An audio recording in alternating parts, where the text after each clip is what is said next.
Hi, I'm Hank Zona, and I have a passion for wine. I grew up in a family with immigrant grandparents, and wine was a big part of everyday life. As I got older and my interest in wine grew, I wanted to learn as much as I could about it. And as my knowledge increased, I kept coming back to my roots with wine. Wine is something we share with family and friends. It's for fun, it's for pleasure.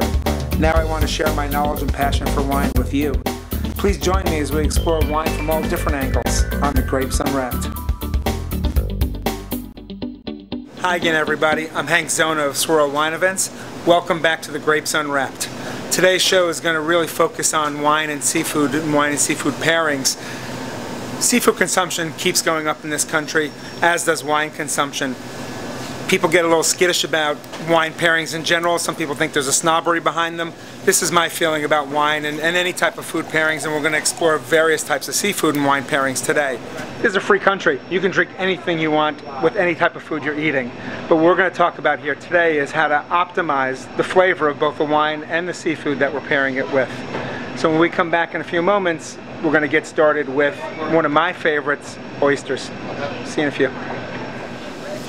Sean and Zach, the guys who man the fish counter here for Freeman's at Eden, gave me a gorgeous plate of Blue Point oysters, which we're going to look at in a few minutes and I'm actually going to crack into. But first I want to talk about a few wines that I think go really well with oysters. Again, you can have all kinds of wines with oysters. One thing to take into consideration is what's actually on the oysters. A lot of people like to put big dollop of horseradish, cocktail sauce on there. Some people like a nice cidery, spicy mignonette. I'm going to eat these just plain and talk about why they pair with these different wines. The first wine I have is a Muscadet. Muscadet comes from the mouth of the Loire River. This is really a very good traditional seafood shellfish wine. I also have probably what is considered the best wine to pair with oysters and other shellfish. It's a Chablis. This isn't that jug wine Chablis that you drank back in college. This is a white Burgundy. White Burgundies are always 100% Chardonnay, but Chablis is crisp, it's steely, it's acidic, it sees no oak, it sees no malolactic fermentation. Really goes great with raw shellfish, especially with these oysters. Less traditionally to most of us here in this country is a dry sherry. This is a Manzanilla sherry. Sherries are what you're going to find in most tapas restaurants when you're in Spain. It goes with a whole range of tapas. It goes great with things that are salty. It goes with things that are acidic. Also, it's a great seafood complement, and I'm going to try that as well with the oysters. I was sitting on a deck down the Jersey Shore this summer, and I was eating a dozen raw oysters. I came to this conclusion: I'd rather have great oysters and a bad wine than a great wine with bad oysters. And these oysters really look beautiful. They look fantastic. They smell great. An oyster at its best tastes of the sea, and I can just tell the freshness of these. Zach and Sean just opened these up a moment ago. I'm going to horrify you all a little bit by slurping down an oyster, and this falls into that category, something I've said in all my shows. I really love what I do. They're all fresh. You want like a bigger one or? Okay. Love those. First one I'm going to pair with that is the Chablis. Again, Chablis is 100% Chardonnay. It is a white Burgundy.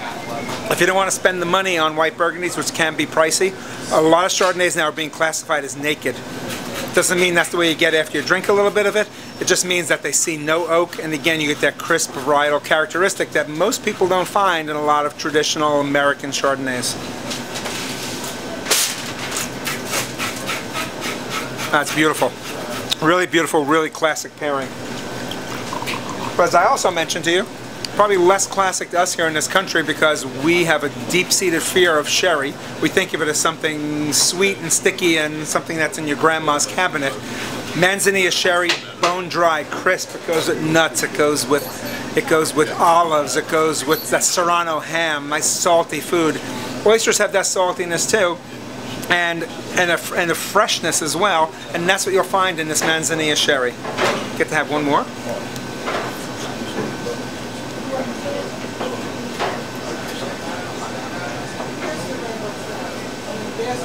This is a bone-dry wine, and a lot of people aren't used to that. Again, they expect some fruit and some sweetness.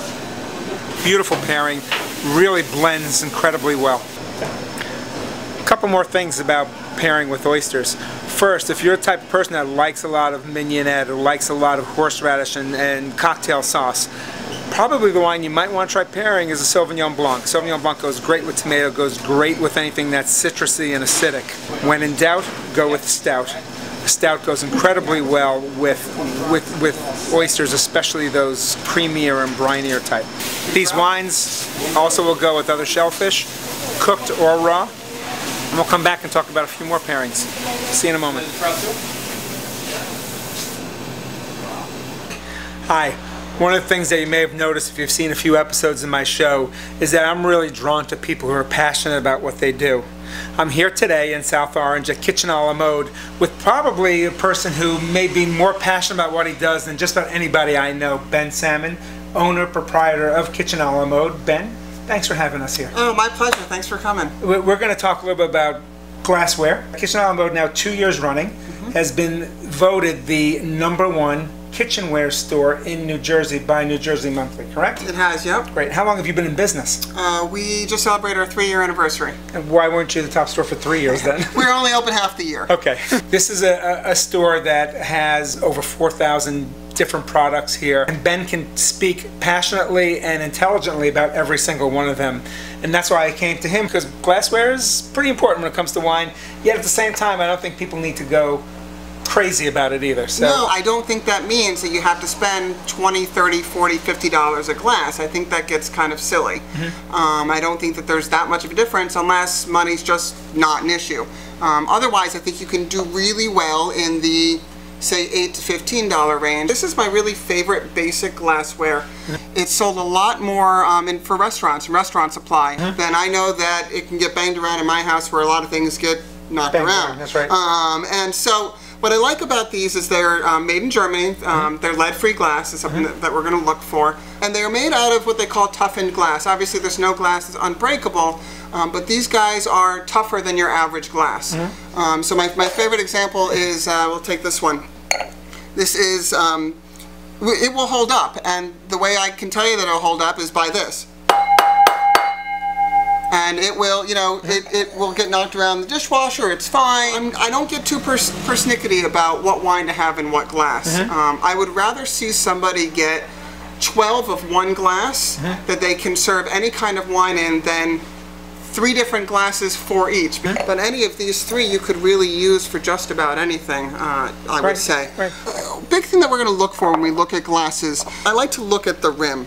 And that's actually a big thing that you're going to notice in the less expensive glasses, is it's going to have this beaded rim here, which is cheaper to make. I really like a completely straight edge. You know, it's completely consistent all the way to the top, and it just ends. And that's where a lot of the cost comes from. The other part of the cost that we're looking at is going to be if it's welded together, or if it's a pulled stem. For instance, you'll see here it's 3 pieces. Gotcha. And you have them attached, whereas the stem is pulled from the glass, which I would say, you know, obviously, you know, the stem is going to be the weakest part of any glass, whether it's pulled or not, but the less seams, in my opinion, probably the better off you are. As you said, it's cheaper to make it that way, but the bead is also there because they become more durable.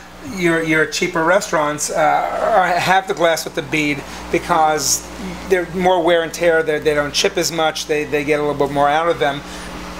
This is actually the all-purpose glass I use in my house.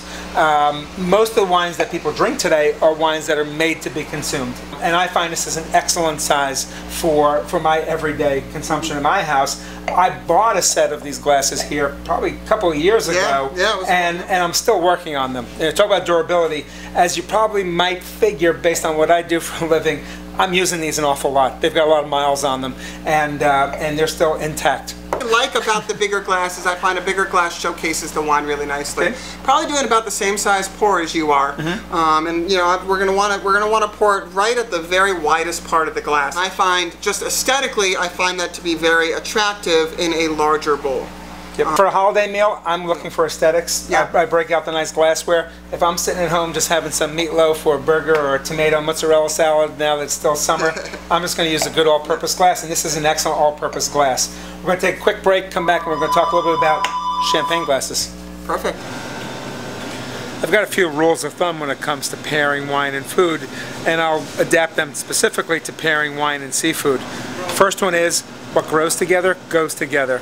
Now we know wine doesn't grow hydroponically, but I'm going to show you a couple of wines that grow near the ocean and where the people in these locales actually will use these wines to wash down the seafood that they're having. The first one is from Greece, Moschofilero. Moschofilero is a really nice, crisp white wine. Again, a traditional Greek native grape. This is really, really nice with seafood. You're going to find that if you're in Greece, this is what they're going to be washing down that seafood with. You could be washing down your seafood with this as well. Another wine is one that I just discovered, when I say recently, just a couple of days ago. For the first time I had it at a tasting. This is a white wine from Ischia. Ischia is near Naples. It's about 30 miles off the coast. When I tasted this wine, I was really, really taken by it because, first of all, the first sniff of this wine, and you smell the ocean. It really has an oceanic smell. I mean that in a good way here. A nice, clean, crisp smell. And when I took my first sip of it, there's a real brininess to it. I wish this wine was a lot more available. I've only found it in a couple of places nearby. It's a reasonable price, and this really tastes of the ocean as well. And this is an excellent pairing with, I'd say, with all things seafood. And you can just imagine people sitting there in Ischia in these little fishing ports eating really fresh seafood and washing it down with this wine. No, it's a really, really pretty wine, and again, this taste of the ocean, I'm going to be having this a lot more with my seafood. Another rule of thumb when it comes to pairing wine and seafood, you can drink whatever you want, whatever seafood you're eating, with a couple of caveats. First caveat, try to stay away from oaky wines. Unless you're having some seafood with a cream sauce, that oakiness is really going to overwhelm and almost be too strong and give it a stringent taste even. Second caveat, try to stay away from tannic wines. Most wines that are tannic happen to be red wines. Doesn't mean you can't drink red wine with some fish, and we're going to talk about where that actually applies, but here's what happens with a tannic wine. Tannins in wine actually exacerbate or combine with the iodine that's in a lot of seafood and creates a really metallic taste.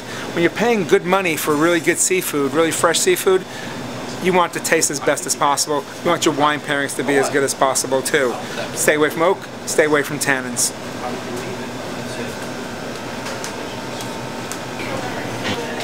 Next rule of thumb, pair not by color of the wine, but by the mouthfeel and by the weight. What do I mean by that? That doesn't mean that you need a heavier wine if you've got a 3-pound lobster as opposed to a 1.5-pound lobster. It means the weightiness, the mouthfeel of the fish and also of the wine. You want to pair those up together. Some wines and some fish are lighter. Some are more viscous. Some are chewier. Some are meatier. Again, those are descriptions that apply to the wine as well. You're trying to pair up that mouthfeel, that weight, not the color of the wine.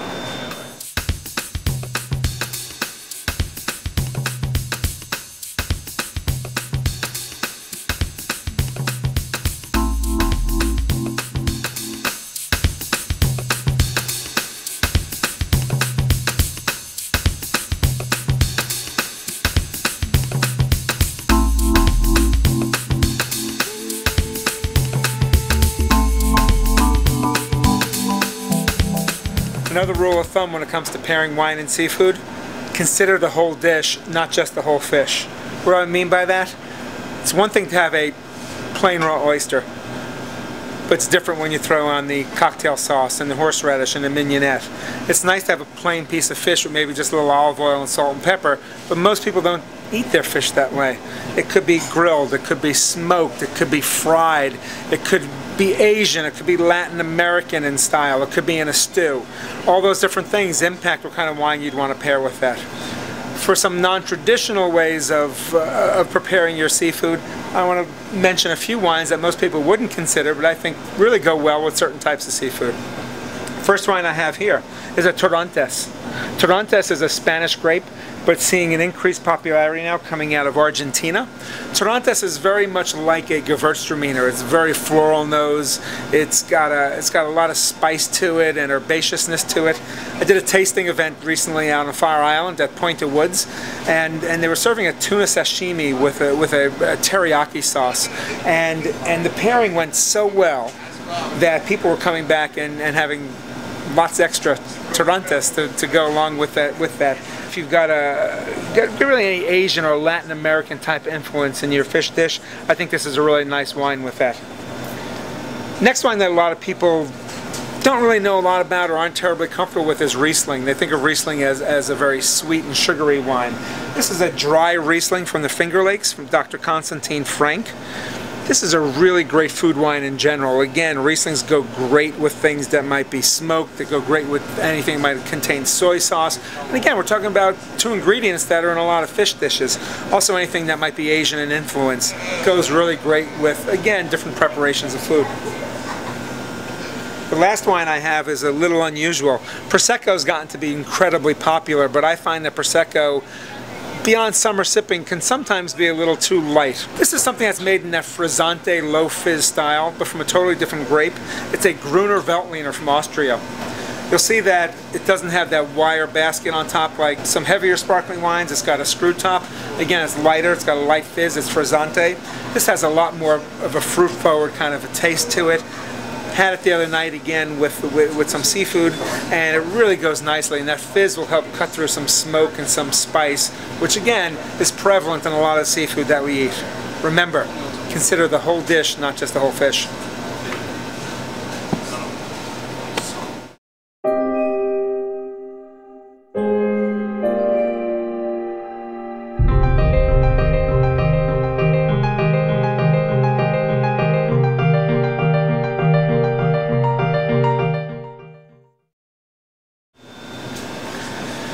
Here's a quick list of my go-to wines that go with really a whole wide range of seafood, stuff that if you're a big seafood eater, you want to have them on hand in your house. We already went over sparkling wine. We talked about that sparkling Gruner Veltliner, but I think sparkling wine in general is excellent pairing with all types of food, but especially with a really wide range of seafood. We also featured earlier the white Burgundy, the Chablis. Unoaked Chardonnay, again, I think is an excellent seafood wine. It's a great food wine too, for the reasons that a heavily oaked Chardonnay is not a good food wine, and unoaked crisp Chardonnay to me is at the opposite end of the spectrum, really is very versatile. I've got 4 more wines to tell you about here. First is Albarino. Albarino is a grape from Spain. It really comes in one of its best forms in the Rías Baixas area, which is up near Galicia, up in the northwest corner of the country. This is something that's being paired with seafood a lot up there, with shellfish, with octopus actually, really traditional pairing. I find it goes great with a whole broad range, a whole broad spectrum of seafood, especially with fish. Always have those in my house. Next is Sauvignon Blanc, and if you didn't think that this went well with seafood, there's even some picture of seafood right on the label of this one, Nautilus. This is a Sauvignon Blanc from the Marlborough region of New Zealand. New Zealand now are making a lot of really good, crisp, dry Sauvignon Blancs, which again goes great with seafood. You hear me talking a lot about acidity and crispness in the wines as far as pairing with seafood. That's what a Sauvignon Blanc is. And again, this is a very handy wine to have, excellent food pairing wine. Be careful though, some Sauvignon Blancs are aged in oak and have a lot of malolactic fermentation, especially the ones that are coming out of California. But you'll find most New Zealand are going to be in this crisp style. My absolute favorite food wine that goes with everything, always in my house, are rosés. Good dry, crisp rosés. This here is a Rosato from Italy. It's a Negromaro grape. I've had this summer a number of times, and again, great with summer fare, great with seafood. This is one to look for by Massare. My last go-to wine happens to be a red wine. People think you can't pair a red wine with fish. Going back to that pairing principle, you're pairing with weight, you're pairing with mouthfeel. This is a Pinot Noir. It happens to be from California, but doesn't have that big, jammy California style and flavor. It's lower in alcohol. It's more Burgundian. It's earthy. It's crisp. It's got a real bright berry flavor to it and cherry flavor to it. This is going to go well with smoke, with barbecue, with grilled fish, with tuna, with salmon, with heavier fish. We're going to get back in a moment. Hey, we're back at Kitchen a la Mode, where Ben actually not only has all kinds of kitchenwares, but he even has food and wine related greeting cards too. This is going to lead into a little quick talk as we wrap up our glassware segment on champagne glasses. This is not a glass that Ben carries here at the store. but I want to give you a little talk. This is the old traditional champagne glass that you saw in all the Fred and Ginger movies. It went out of fashion for a really good reason. That's incredibly impractical. There's a tale that's been going around for many, many years that this champagne coupe was designed after Helen of Troy's breast. Well, a couple things. First of all, champagne wasn't made when Helen of Troy was supposedly doing her thing, and it's kind of a peculiar shape anyway for it. But it really is an impractical glass when you come down to it, for a couple reasons. One, you're moving your hand around, that wine's moving around pretty easily, and also it doesn't retain the fizz of that sparkling wine, which you really want. So what became more in fashion was the champagne flute. Ben, you have looked at dozens and dozens of lines of glassware. What do you like about these? I like, you know, again, I like that they're made in Germany and they're toughened glass. They're going to hold up. They're made to hold up in restaurants, and they're going to hold up in your home. And because especially since, you know, we're looking at a champagne flute that's going to be, you know, just in its construction, it's going to be more delicate. They've got a nice balance to them too. They've got a nice hand feel. I mean, I've got a big hand, but if it fits very nicely, it feels very comfortable. There's really nice balance on that glass. This is what you want. And they're both, you know, they're different aesthetics. A little bit more classic and a little bit more contemporary. A little more modern looking. And those are really the only two options that I felt like almost anyone could find a glass they like out of these two. Right. And at least both of them will retain that fizz and the bubbles. Much better than something like this will. And the other thing is they're easier to clean. Yes, the less durable wine glasses too really are so difficult to clean, and you know, a lot of people break them not just in drinking them but in trying to get them clean. And if you have coupe glasses at home, use them for sorbet. They're beautiful. I recently did a wine pairing party where we started off with sushi. We used a Japanese wheat beer. We had a sake that went really nicely with it, but I want to try to find a white wine that would go with it as well. And this is the wine I came up with, a Gruner Veltliner. We already talked about a sparkling Gruner Veltliner, but this is a still wine, a beautiful white wine from Austria. I featured Gruner Veltliner on another show when I talk about what wines pair great with all things vegetal and with greens. But one of the things I learned when I did this tasting is that it really goes nicely with sushi too. The folks here at Eden were nice enough to give me a nice little sushi platter, and I'm going to try that sushi both with this Gruner Veltliner and go back and revisit that dry sherry that we had earlier.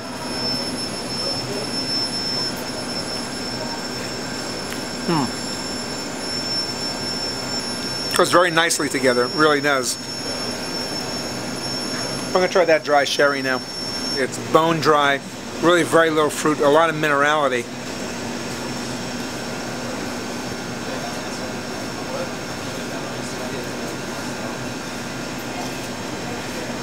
Almost tastes in many ways like a sake, and I think it's a nice alternative. So let's just cover again what wines go with what kind of fish. Lighter fish, flakier, white flesh fish.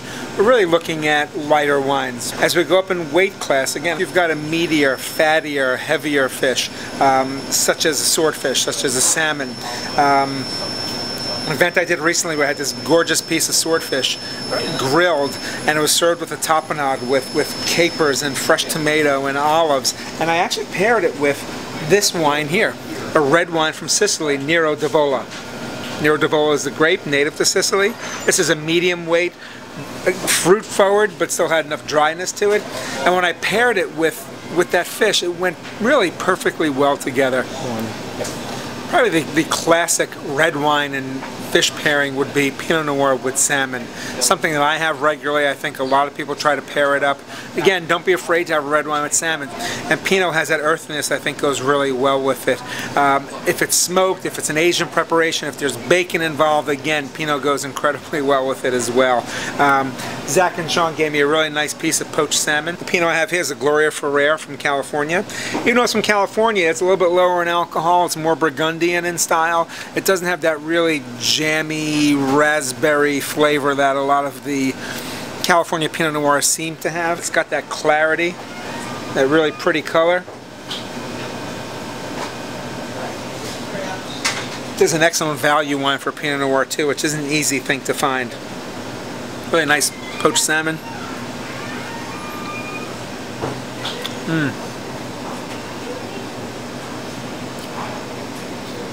Again, that's a richer meat on that fish because of that fat content. Beautiful. The other thing that I think this wine would go really well with, if you have any kind of a smoked fish, I think it would go really well with it, because you get that earthiness and a little bit of smokiness in this wine as well. Cheers. Ahead of doing this show, I posted on my Facebook page that we're going to do a wine and seafood show. And I asked you what you wanted to see, what kind of pairings you were interested in hearing about. A number of you wrote in and said you wanted to find out what paired best with Mrs. Paul's fish sticks and also with the filet-o fish sandwich. And for those of you, I found the perfect wine to go with those. You like salmon? Enjoy it. Hi, I'm here with Sean and with Zach, who've done a great job here on the counter. It looks beautiful. The stuff you gave me was fantastic. The oysters were great. The salmon was great. Tell us a little bit about Freeman's. How long has Freeman's been around? Freeman's been around since 1989 when Ed Freeman opened it up. Reggie actually has been there since Freeman's been there almost 20 years. So he knows the in and outs of everything about fish. Freeman's has been recognized for quite some time as one of the top independent fish stores. Based in Maplewood, and here you guys again run the fish counter at Eden Marketplace in South Orange. Why should I buy my fish at Freeman's and not at one of the supermarkets? Biggest thing about us is we handpick everything. Most of our fish, about 90% of it's whole. So we fillet it all. All our employees know the in and outs of all of our fish. What's good marinades for certain fish, you know, whether to grill it or to bake it. So I think the thing that separates us is that we get to handpick it. It's not just delivered to us. That's the biggest thing, is just knowing the fish and having the right people. Fish consumption's up. Yeah. So you guys are busier. Yeah, it's good. You know, a lot of people want to be healthy, they want to stay fit. You told me you yourself go make a trip up to Hunts Point as well. I have. To buy. What's it like up there? It's dark because it's like 2 or 3 in the morning. Middle of the night, right? It's definitely an interesting place. It's filled with people that know more about fish than anybody, and it's cool. I bet it's a real unique New York scene. Yeah. Cool. Very good.